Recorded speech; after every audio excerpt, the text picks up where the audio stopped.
Hello student, তোমরা কেমন আছো? আশা করি তোমরা সকলেই ভালো আছো। প্রতাপ একাডেমি কোচিং পরিবারে তোমাদেরকে সকলকেই স্বাগত জানাই। তোমরা যারা বিদ্যাসাগর ইউনিভার্সিটির সেকেন্ড সেমিস্টারে পড়াশোনা করছো, তোমাদের জন্য একেবারে শেষ মুহূর্তে নিয়ে চলে এসেছি ভিএসি অর্থাৎ ভ্যাক।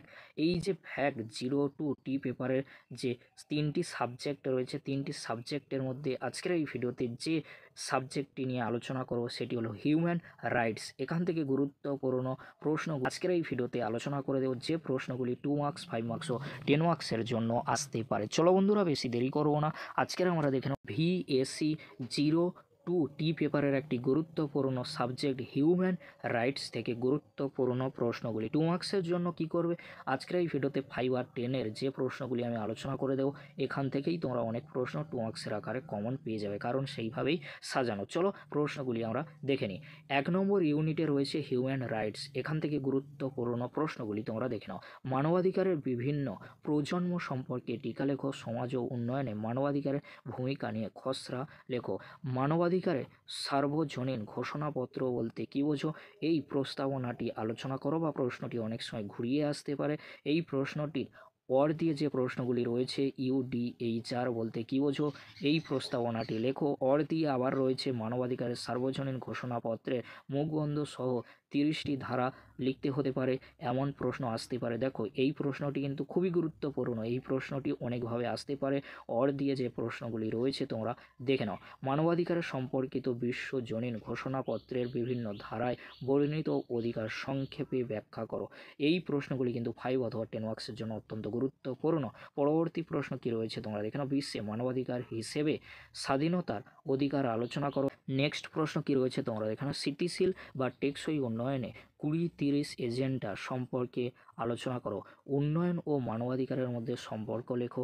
অধিকার ও মানবাধিকারের মধ্যে পার্থক্য লেখো। মানবাধিকারের রক্ষণ আইন সম্পর্কে যা জানো লেখো। প্রশ্নগুলি 5 অথবা 10 মার্কসের জন্য অত্যন্ত গুরুত্বপূর্ণ। পরবর্তী প্রশ্ন, সম্মিলিত জাতিপুঞ্জের সনদে মানবাধিকারের ঘোষণাপত্রে কোন কোন বিষয়ে উল্লেখ পাওয়া যায়।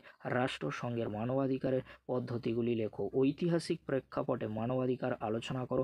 মানবাধিকার সংরক্ষণে রাষ্ট্রসংঘের সাধারণ সভা, অর্থনৈতিক ও সামাজিক পরিষদের গুরুত্ব লেখে। এই প্রশ্নগুলি কিন্তু অত্যন্ত গুরুত্বপূর্ণ, 5 অথবা 10 মার্কসের জন্য ইউনিট 1 থেকে। এবারে তোমরা দেখে নাও ইউনিট 2 এর গুরুত্বপূর্ণ প্রশ্নগুলো। হিউম্যান রাইটস ইন ইন্ডিয়া থেকে যে প্রশ্নগুলি অত্যন্ত গুরুত্বপূর্ণ। ভারতীয় সংবিধানে বর্ণিত নাগরিকদের অধিকার বা রাজনৈতিক অধিকার বর্ণনা করো। নাগরিকদের অধিকার আসতে পারে বা রাজনৈতিক অধিকার আসতে পারে, ভালো করে তোমরা দেখে যাবে এর উত্তর। ভারতে মানবাধিকার কমিশনের উৎপত্তি, কার্যাবলী ও গুরুত্ব আলোচনা করো। ভারতবর্ষে মানবিক অধিকারগুলি কার্যকর করার কৌশলগুলি লেখো। পরবর্তী প্রশ্ন, মানবাধিকার রক্ষার জন্য নাগরিকদের কর্তব্য বিষয়ে আলোচনা করো। ভারতীয় সংবিধানে বর্ণিত মৌলিক অধিকারগুলি কী কী, বৈশিষ্ট্য ও গুরুত্ব সমালোচনা সহ কিন্তু দেখে রাখবে। ভারতীয় সংবিধানে বর্ণিত মৌলিক কর্তব্যগুলি লেখো এবং এই কর্তব্যের বৈশিষ্ট্য গুরুত্বগুলি লেখো। এই প্রশ্নগুলি তোমরা হিউম্যান রাইটস ইন ইন্ডিয়া থেকে দেখে যাও, অবশ্যই তোমরা কমন পেয়ে যাবে। এবারে তোমরা দেখে নাও ইউনিট 3 থেকে অত্যন্ত গুরুত্বপূর্ণ প্রশ্নগুলি, যে প্রশ্নগুলি 5 অথবা 10 মার্কসের জন্য আসতে পারে। আধুনিক পৃথিবীতে মানবাধিকার কিভাবে লঙ্ঘিত হয় এবং প্রতিকার কিভাবে সম্ভব তা লেখো। সামাজিক, অর্থনৈতিক, সাংস্কৃতিক অধিকার কি, এই অধিকারগুলি কিভাবে লঙ্ঘিত হচ্ছে, এর থেকে মুক্তি পাওয়ার উপায় বা অধিকার লুণ্ঠিত হলে তা কী কী উপায়ে প্রতিকার করা যেতে পারে। বা প্রশ্ন ঘুরিয়ে আসতে পারে উপযুক্ত উদাহরণ সহকারে।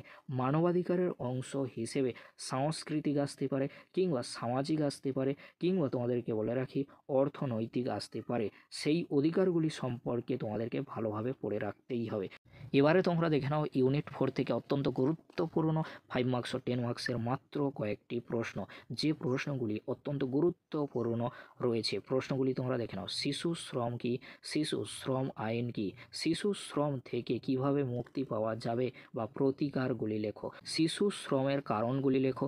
স্বাস্থ্যের অধিকার বলতে কী বোঝো, স্বাস্থ্যের অধিকারগুলি কী কী? স্বাস্থ্যের অধিকার কিভাবে ক্ষুণ্ণ হয় তা লেখো। ভারতের নাগরিক সমাজের অধিকার সম্বন্ধে লেখো। পরবর্তী প্রশ্ন, স্বাস্থ্য সুরক্ষা আইন কি? বয়স্ক মানুষদের অধিকার বলতে কী বোঝো? বয়স্ক মানুষদের অধিকার রক্ষার্থে কী কী আইন আছে তা লেখো। ভারতের মানবাধিকার কমিশনে মানব সুরক্ষার জন্য কী কী নীতি রয়েছে তা লেখো। প্রিভিয়াস ইয়ারে যে প্রশ্নগুলি এসেছিল বিভাগ কয়ে তোমরা দেখে নাও, আমি আলোচনা করছি না, যে প্রশ্নগুলি এসেছিল 2024 সালে। বিভাগ ক্ষয়ে কী রয়েছে? 5 মার্কসের প্রশ্ন দেখে নাও তোমরা, 4টি প্রশ্ন এসেছিল, 2টি প্রশ্নের উত্তর লিখতে হয়। আর বিভাগ গয়ে কী রয়েছে তোমরা দেখে নাও, অর্থনৈতিক, সামাজিক, সাংস্কৃতিক অধিকার পড়েছিল তোমরা ভালো করে স্ক্রিনে দেখে নাও, আমি কিন্তু আলোচনা করছি না। এই প্রশ্নগুলি কিন্তু এসেছিল, এই প্রশ্নগুলি তোমরা চোখ বুলিয়ে যাবে, কারণ এখান থেকে প্রশ্ন না আসলেও অনেক সময় কী হয় 5 মার্কসেরগুলো 2 মার্কসের আকারে চলে আসে। সেই জন্য হলো 2024 ভালো করে দেখে যাবে। আর যে প্রশ্নগুলি আমি বললাম ইউনিট 1, 2, 3, 4 থেকে যে প্রশ্নগুলো বলেছি অবশ্যই রেডি করে যাও, তোমরা এখান থেকে সমস্ত প্রশ্ন কমন পেয়ে যাবে। ভিডিওটি আজকের এখানে শেষ করছি, পরবর্তীতে দেখা হচ্ছে নেক্সট ভিডিওতে। ভিডিওটি দেখার জন্য তোমাদেরকে অসংখ্য ধন্যবাদ।